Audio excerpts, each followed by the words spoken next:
মা তুমি ঝাড়ু দিতেছিলে কি লেগা? এই বাড়ি থেকে এসব কাজ করার কেউ নাই, ঝাড়ু দেওয়ার কেউ নাই, আমার মাকে লেগে ঝাড়ু দিতেছিল। হ্যাঁ আচ্ছা দিতাছিলাম, কি হয়েছে? ঝাড়ুটা দিয়া দি। না তুমি দিবা না মা, তুমি দিবা না। আমি বুঝতেছি না কি হয়েছে। আমার মারে দিয়ে এই বাড়িতে এসব কাজ কেন করাইতেছে? রান্না করাইতেছে, কাপড় ধোয়াইতেছে, ঝাড়ু দিয়েছে কি লেগা? কি কি শুরু হয়েছে আমার মারে লিয়া? না বাবা, তুমি উত্তেজিত হইতেছো কেন?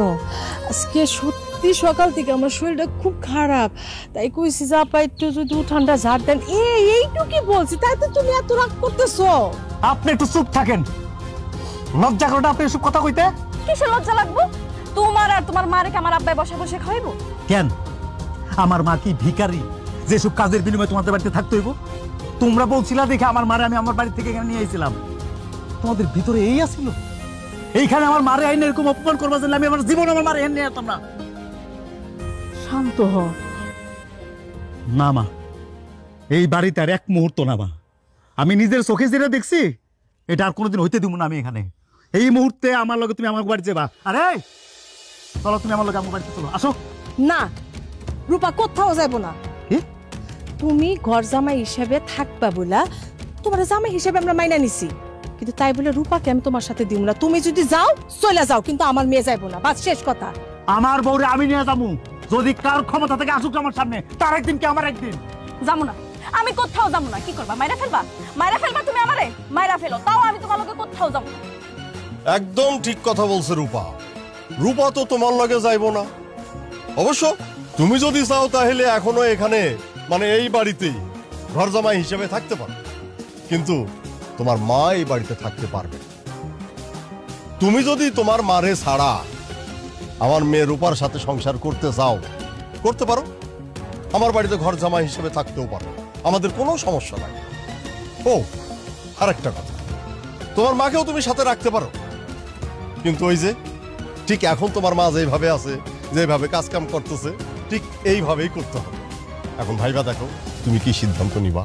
বাহ বাহ বাহ বাহ, কি চমৎকার প্ল্যানিং। হ্যাঁ, প্রথমে আমার জামাই হিসেবে মানেনি না, তারপরে ঘর জামাই করলেন, এরপর আমার মারে নিয়ে আসলেন আপনার বাড়িতে। আর আমি বোকা, এতদিন পরে এগুলো বুঝতেছি। আমি এতদিন বুঝিনি না আপনারা কি খেলা আমার লোক খেলতেছিলেন। আমি ভাবছিলাম রূপার যদি বিয়া করি রূপা আমার ছেড়ে যাবো না, কিন্তু এখন তো দেখি আপনারা সম্পর্ক মানিয়ে বুঝেন না। এই তুমি আমার মার থেকে আমার আলাদা করতে চাইছিলে না? দরকার নাই, তুমি না চাইছো আমার থেকে আলাদা থাকতে, তুমি থাকো আলাদা। তুমি মা কথা করো না, দরকার নাই। ও থাকুক, ও আলাদা থাকুক, আমি আমার মানে নিয়ে চলে যাবো, তোমরা আমার আটকাতে পারবে না। মা চলো চলো, আমরা জায়গা লাগবো না, হেগো আমাদের আসো।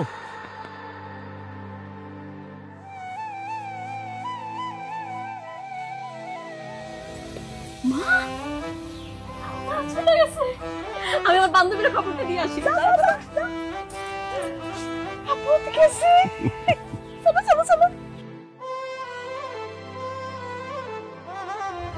তোর কিন্তু এরকম একটা সিদ্ধান্ত নেওয়া ঠিক হয় না। কেন ঠিক হয় না? কেন? আমি তোর বিয়ে করতে চেয়েছিলাম, কত বড় ভালো ফ্যামিলি থেকে আমার বিয়ে আইছিল। আমার বিয়েটা ভাঙিয়ে দিয়া আমার জোর করে বিয়ে করছিস। টাকা পয়সা হলে কি হয়? আর বড় করে বিয়ে হলে যদি সুখী হইতি তার নিশ্চয়তা কই? আমার আব্বাও তো আমার টাকা পয়সা দেখে বিয়ে দিচ্ছে, কই 2 বছরের মাথায় আরেকটা বিয়ে করে নিয়েছে। আমি কি সুখী হইতে পারছি? তাছাড়া সজল ভাই তোর মন থেকে ভালোবাসা দেখাই অন্য কারো হইতে দেয় না, জোর করে হইলেও তোরই বিয়ে করছে।